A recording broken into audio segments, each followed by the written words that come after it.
কোথায় রইলা জগৎবাসী দেখা যাও আসিয়া, বাংলাদেশকে বন্যার পানি নিতেছে বাসায়া, ঘরে পানি বাইরে পানি বাঁচিব খই গিয়া বন্ধু হে।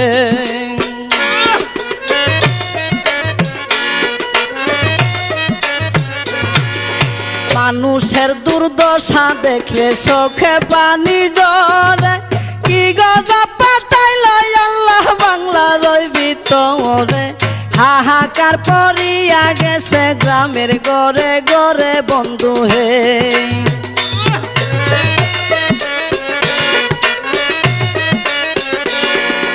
কেহ কান্দে বাতের লাগি, কেউ কান্দে চিল্লাইয়া, কুলের শিশু মইরা গেছে পানিতে ডুবিয়া, সহায় সম্বল কাইরা নিছে কি হবে বা